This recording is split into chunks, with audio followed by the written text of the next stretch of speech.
Hi guys, welcome back to another ISL video. இந்த வீடியோவில் நம்ம எதை பற்றி பேச போகிறோம்னு பார்த்தீங்கன்னா, சென்னை என்எஃப்சி பார்த்தீங்கன்னா கியான் நஸ்ரியை சைன் பண்ணிட்டாங்க.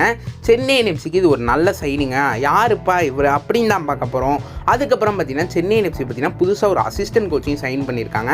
அவர் யார் அப்படின்னு தான் பார்க்க போகிறோம். இன்னும் நீங்கள் சேனல் சப்ஸ்கிரைப் பண்ண பார்த்தீங்கன்னா மறக்காமல் பண்ணிக்கோங்க.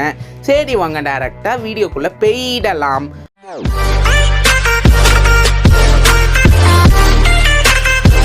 ஃபஸ்ட்டு பார்த்தீங்கன்னா சென்னை என்எஃப்சி வந்து கியான் நஸ்ரியை சைன் பண்ணிட்டாங்கங்க. அஃபீஷியலாக சென்னை என்எஃப்சி இன்றைக்கி அனௌன்ஸும் பண்ணிட்டாங்க. நம்ம கியான் நஸ்ரிக்கு நம்ம சென்னை என்எஃப்சி வணக்கம் சொல்லிட்டாங்க. யாருப்பா இந்த கியான் நஸ்ரி அப்படின்னு ஃபஸ்ட்டு பார்த்துலாமே. இவரோட ஏஜ் பார்த்தீங்கன்னா 23ங்க. இவரோட கண்ட்ரி இந்தியா. இவரோட மெயின் பொசிஷன் சென்டர் ஃபார்வர்ட். இவரோட அதர் பொசிஷன் பார்த்தீங்கன்னா இவரால் ரைட் விங்கர்லேயும் ஆட முடியும், லெஃப்ட் விங்கர்லேயும் ஆட முடியும். இவரோட லாஸ்ட் கிளப் எதுன்னு கேட்டிங்கன்னா மோகன் Bagan super giants. ISL season 10 அங்கே தான் இவர் விளாண்டாரு.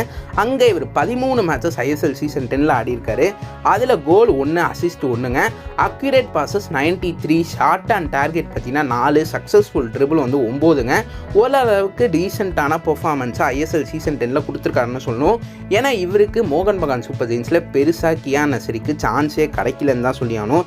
சில மேட்சஸ் ஆடவே இல்லை, சில மேட்சஸ் அவருக்கு சான்ஸ் இருந்தும் அவர் ஒரு சப்ஸ்டிடியூட் பிளேயராக தான் போய் விளாண்டாரு. ஸோ அதனால மோஸ்ட்டாக ஸ்டார்டிங் லெவலில் இருந்தது கம்மிங்க. ஸோ அதனால் எனக்கு தெரிஞ்ச வரைக்கும் கியான் நஸ்ரி ஒரு நல்ல பிளேயர்.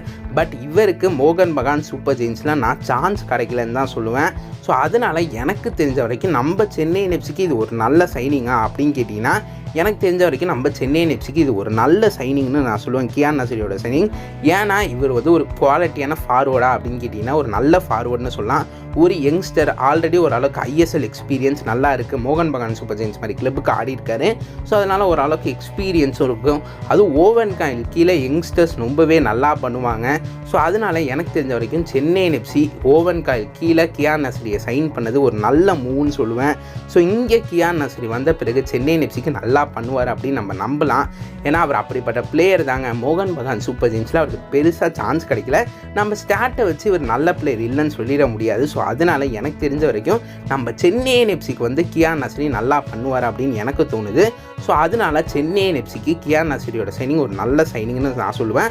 அதுவும் நமக்கு ஒரு நல்ல இந்தியன் ஃபார்வர்டு கிடச்சிருக்காருன்னு சொன்னால், ஸோ இவரை நம்ம நல்லா க்ரூம் பண்ணி கொண்டு வந்தால் ரொம்பவே நல்லாயிருக்கும். ஸோ சென்னை என்எஃப்சிக்கு கியான் நஸ்ரியோட சைனிங் ஒரு தரமான சைனிங்னு நான் சொல்லுவேன். நீங்கள் மறக்காம கீழே கமெண்ட் பண்ணுங்கள். கியான் நஸ்ரியோட சைனிங் நம்ம சென்னை என்எஃப்சிக்கு ஒரு தரமான சைனிங்கா அப்படி நீங்கள் மறக்காம கீழே கமெண்ட் பண்ணுங்கள். இப்போ பார்த்தீங்கன்னா நம்ம அடுத்த அப்டேட்டுக்கு வந்துடலாமே. அடுத்த அப்டேட் என்னப்பா அப்படின்னு கேட்டிங்கன்னா, சென்னை என்எஃப்சியோட நியூ அசிஸ்டன்ட் கோச் அனௌன்ஸ் பண்ணிட்டாங்க. அந்த கோச் யாருப்பா அப்படின்னு கேட்டிங்கன்னா நோயல் வில்சனுங்க. யார் இவர்னா, இவரோட ஏஜ் 44ங்க. இவரோட கண்ட்ரி இந்தியா தான். இவர் ISL கோச் பண்ணியிருக்காராப்பா அப்படின்னு கேட்டிங்கன்னா ISL கோச் பண்ணியிருக்காரு. ஜம்ஷத்பூர் எஃப்சிக்கு தாங்க கோச் பண்ணியிருக்காரு. அங்கே ஓவன் காயில் ஹெட் கோச்சாக இருந்தப்போ இவர் அசிஸ்டன்ட் கோச்சாக இருந்திருப்பார். அந்த சீசன் தான் நம்ம ஜம்ஷத்பூர் எஃப்சி பார்த்திங்கன்னா அந்த லீக் ஷீல்டெல்லாம் வின் பண்ணுவாங்க. ஸோ அப்போ இவங்க 2 பேர் காம்போ தான். ஸோ அதே மாதிரி இங்கேயும் சென்னை என்எஃப்சிக்கு இந்த காம்போ நல்லா ஒர்க் ஆகும் அப்படின்னு நம்ம நம்புவோம். ஸோ இவருமே ஒரு நல்ல கோச் தாங்க, ஒரு இந்தியன் கோச். ஒரு நல்ல டொமஸ்டிக் பிளேயர்ஸை இவராலையும் சைன் பண்ண முடியும். ஜம்ஷத்பூர் எஃப்சியில் அதை அவர் பண்ணியிருக்காரு. மேபி கியான் நஸ்ரி சைனிங் கூட அப்படி இருக்கலாம், நம்ம வெயிட் பண்ணி தான் பார்க்கணும். பட் எனக்கு தெரிஞ்ச வரைக்கும் நோயல் வில்சனோட கோச் சைனிங் எனக்கு தெரிஞ்ச வரைக்கும் ஒரு நல்ல சைனிங்னு நான் சொல்லுவேன். ஏன்னா இவங்க 2 பேரும் ஆல்ரெடி முன்னாடியே ஒர்க் பண்ணியிருக்காங்க, ஓவன் காயிலும் நோயல் வில்சனும். ஸோ அந்த காம்போ நல்லாவும் இருந்திருக்கிறதுனால ஸோ அதனால் நம்ம சென்னை என்எஃப்சிக்கு அந்த காம்போ திருப்பி கிடச்சிருக்கு. ஸோ இவர் assistant coach, Owen Coyle head கோச்னால ரொம்பவே நல்லாயிருக்கும் இந்த சீசன் நம்ம சென்னை என்எஃப்சிக்குன்னு நம்ம நம்பலாம். ஸோ அதனால் நோயல் வில்சனும் ஒரு நல்ல அசிஸ்டன்ட் கோச். ஸோ நம்ம சென்னை என்எஃப்சிக்கு இது ஒரு நல்ல மூவ் ஆப்பா அப்படின்னு கேட்டிங்கன்னா நான் ஒரு நல்ல மூவ்னு சொல்லுவேன். ஸோ இவர் இந்த சீசன் நம்ம சென்னை என்எஃப்சிக்கு என்ன இம்பாக்டை கொண்டு வராரு அப்படின்னு வெயிட் பண்ணி பார்ப்போம்.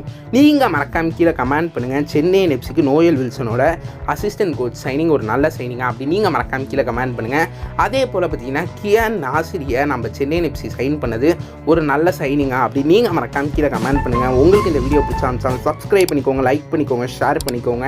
சரி வாங்க இதோட இந்த வீடியோவை முடிச்சுக்கலாம்.